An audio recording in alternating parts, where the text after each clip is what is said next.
What is up, Moto Arc here. So bigla ang gala lang tayo ngayon kasi yung tropa natin nahiram niya yung big bike ng kuya niya, which is yung Honda 650 CBR.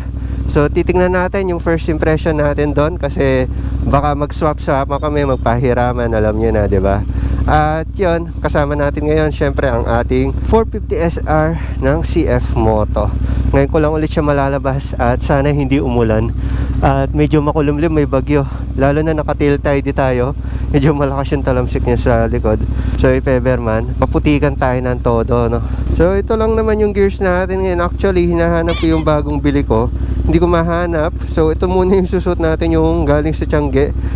At pinapainit lang natin to, kailangan kasi nasa 2 bar siya or 3 bar bago natin paandarin. So ngayong maulan, halos di ko talaga siya nilabas kasi ayokong madumihan, no? Kaya makikita nyo medyo malinis-linis siya ngayon. Sana pag uwi natin ganyan pa rin siya kalinis. So tara, let's G na.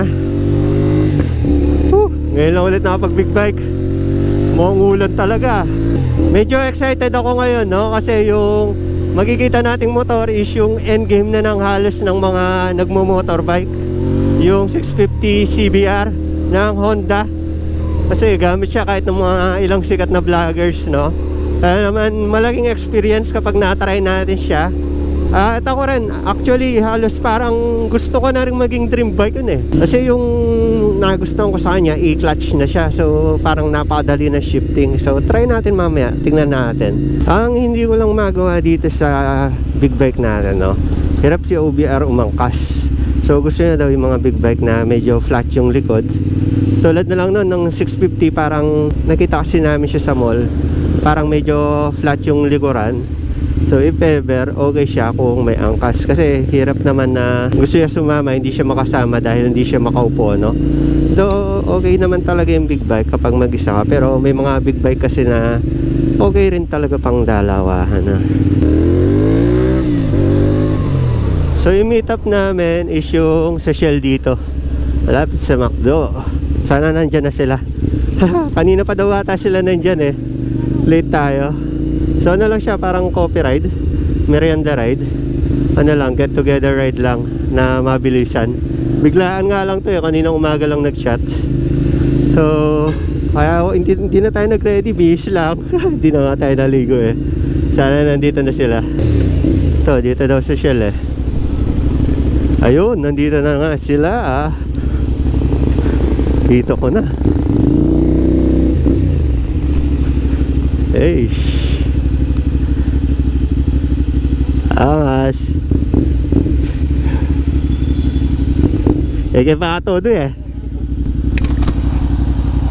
Kanina pa kayo? Isang oras na? Ayun guys, si Lester, naka Benelli 200. Introduce na ka. Ayun, naka Benelli siya guys. At tas ito yung 650 CB. Angas.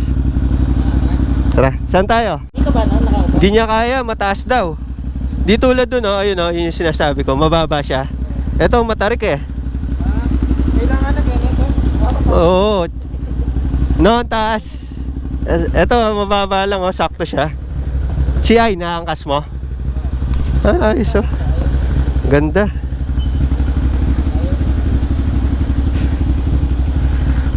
Angas. Tingnan mo nga. Ha? Piring. Sakto lang pala siya, no? Battery low pala ako. Battery low. Nalobat. Mabait ya, Les. Ito sakto lang, oh. Ganda. Oh, bagya. Wait lang, i-pairing ko ulit. Ayun, buti naka Freedcon kami lahat guys. Magko-connectahan kami ng intercom para dinig. Medyo low-bat lang sa akin. Wala pa sa akin eh. Ayun, connected. Hello, hello. Yan. Okay. Naiba yung kulay na sa akin. May pula eh. Sayang. Yahanapin, buti naman tiyang charge eh. Oo. Ako naman tin-charge. Magsha-short din sana ako eh. Mapit eh. Ano, ganda. Bronze, brownish, tsaka black. Solid, inline 4 guys. Apat yung exhaust. Oo. Tsaka naked talaga yung sidebar. Ganda ng design eh. Sino una? Una na. Ganda ng tunog. Solid. Sige Les, magdulo ko.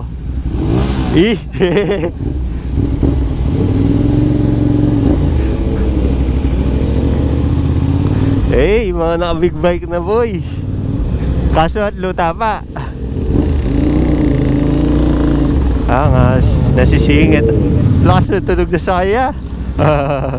Talo yung akin eh, talo.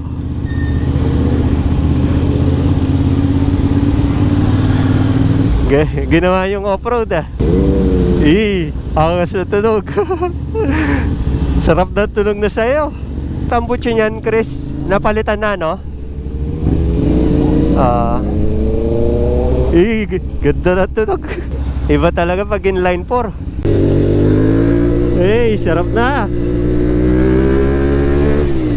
So medyo maluwag to guys. Ito yung 4-way ng Arayat. Ito yung bagong kalsadang ginagawa. Ang ganda ng view ng Arayat dito, di ba?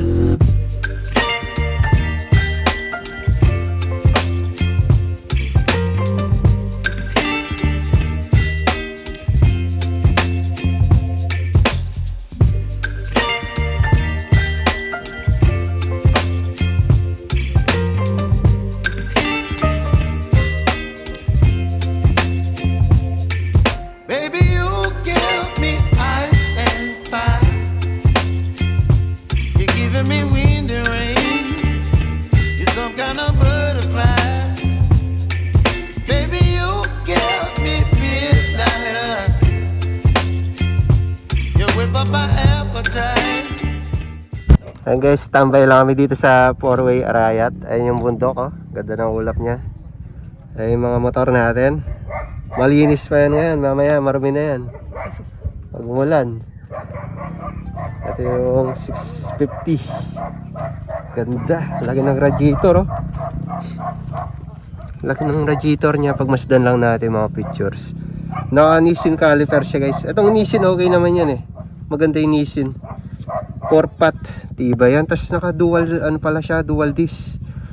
Dual disc ba sa akin? Isa lang no. Dual disc na siya. Ganda ng disc niya. 4-pot, 4-cylinder oh. 4 yung elbow. Tapos na RFID na siya guys. Ganda ng ano niya dito. Ganda ng makina niya dito. Halatang naked. Ganda ng color combination nito. Black tas medyo bronze. Tapos yung mags niya bronze din na no. Nissin caliper din sa likod. Ilang pot ba to? 2 pot yata. 2 pot. Isa, dalawa. Palagay ko 2 pot to. Tapos ito yung lagyan ng paddock niya. Tapos yung lalagyan ng pito niya naka bench siya no. Yung sa akin parang hindi. So, yung arm niya dalawa. Single shock.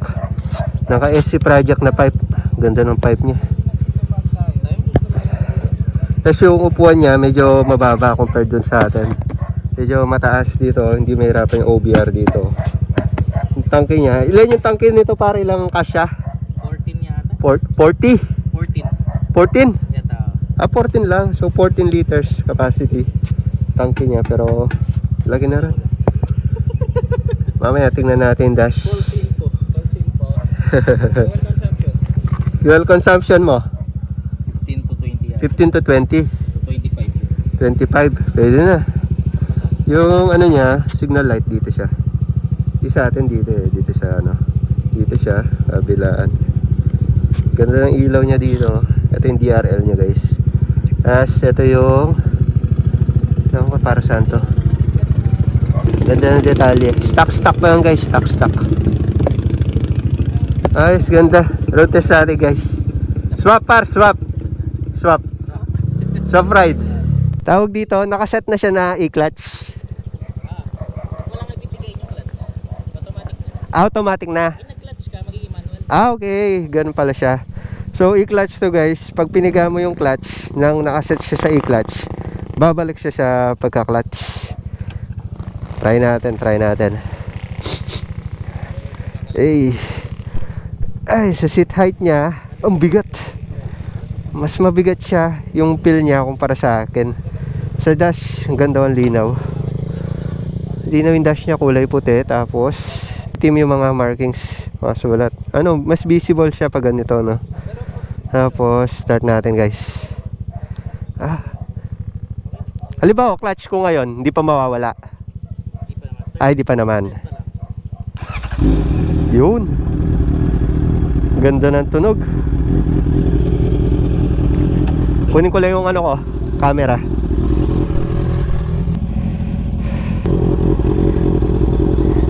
Yeah, try natin, guys.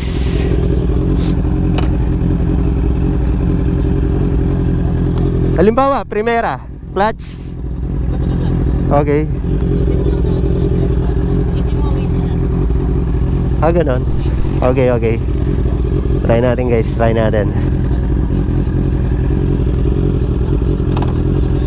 Okay. Nakapag ano tayo, cambio ng hindi nagka-clutch. Hey.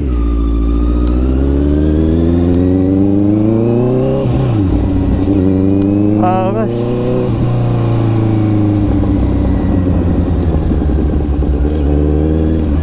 so same siya na 1 down 5 up katulad sa akin, pero ang smooth niya, guys. Oh, smooth. Hop, ba't ayaw? Yun. Sarap. Woo! Sarap niya gamitin, gagi. Parang wave lang. Solid. Okay, bawas. Walang clutch, bawas. Hop. Okay, hindi mo siya maka-clutch gamit yung ano, cambio. Kasi di ba sa mga wave, pwede mo rin siyang clutch sa cambio, pero hindi siya. Ang sarap niya gamitin, gagi. Hey! Solid.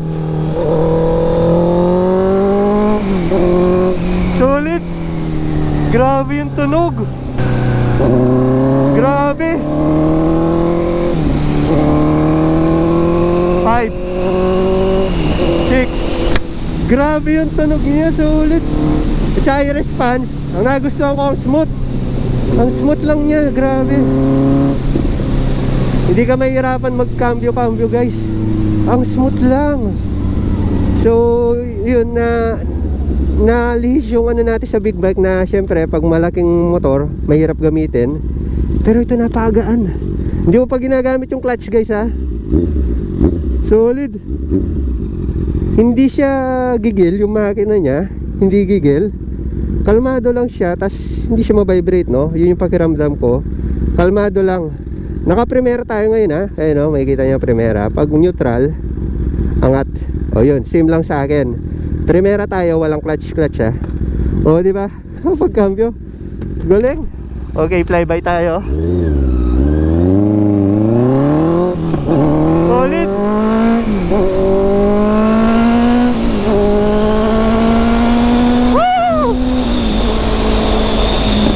Grabe.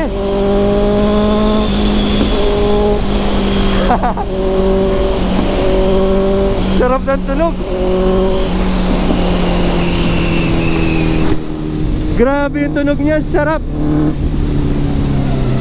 Hop, hop, hop. Hop, hop, hop. Kalma lang. Ayan.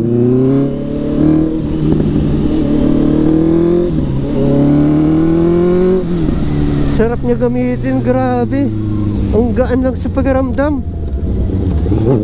Op, tinatry ko i-cambio sa ano eh, i-clutch sa cambio, hindi rin pwede. So kung gusto mong bumamba, talagang via throttle. Cornering good. Woo! Sarap. Solid, grabe to.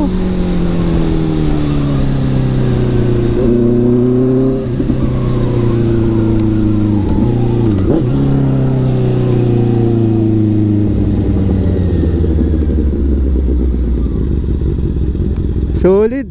Sarap gamitin.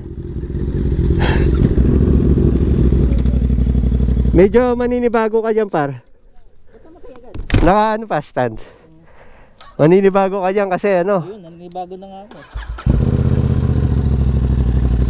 Ayan, tatry niya sa atin, guys. Solid to. Sarap gamitin. Try mo na inilas. Hindi kaya ba, mati? Solid. Nang kayang gamitan. Magalaman ko yan. Masyado yung mati. Mata siya. May intimidate. Pero kaya nang kasmot. As in? Oo. Bala makakaya mo. Bala iya ka makaklatch sa motor. Itang kain eh. Itang semi-umot. Oo, semi-automatic, solid. Oh, yan kami abot. Eke mo na. Emiatic do. So ayan guys, itsura sa 5.3. Medyo tiptoe.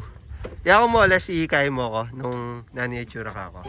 Height ko guys, 6 footer. Kalikay ko, 5'7". 5'7". 5'7". Kay, tiptoe bagya mo. Ayan o. Sakto, all good. Boat? Ayun yung sa atin guys, tinry nung kasama natin. Tignan natin yung reaction niya kung ano masasabi niya. Ganda ng bundok ko. Na ano-ano ng ulap. Kapin eh. Swap na! Kamusta? Ano masasabi mo? Switch. Dito. Ayan. Okay na yun. Ganda ng display niya, no? Maganda yung display. Parang kotse eh. Yung Oo. gumagawa. Nag-animate na maayos. Effects niya, no? Oo. Animation niya. Yung ito medyo basic yung ano niya, no? Animation. Oo. Kamusta performance? Ayos naman. Okay naman. Yung arangkada, no? Kukulangan ka sa arangkada. Maayos yung arangkada, sabi ko. Okay. Ano Hindi mo yung pa, arangkada. na-banking mo? Ha? Na-banking mo? Hindi. Mabuhangin eh, no? Ito yata yung kay Anthony eh, no? Binanking mo na ba yan to? Slight lang. Hindi, ito yung di nagagamit. Ito yung nagagamit. Kala ko ito eh. Bakbak to eh. Ayan, Puro gilid bakbak, do. Solid.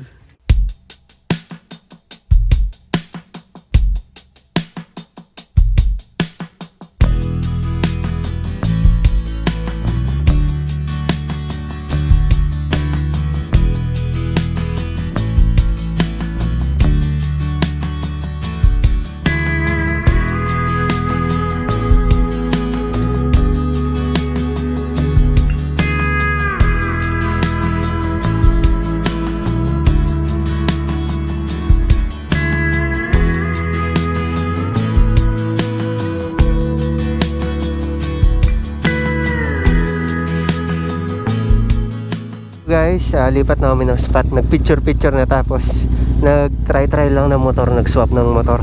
So far ang ganda ng experience natin sa CB. Let's G na, parang paulan na. Okay.